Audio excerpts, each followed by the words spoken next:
قل لمن الأرض ومن فيها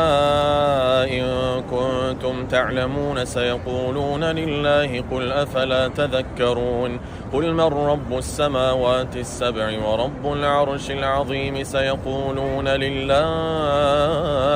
قل أفلا تتقون قل من بيده ملكوت كل شيء وهو يجير ولا يجار عليه إن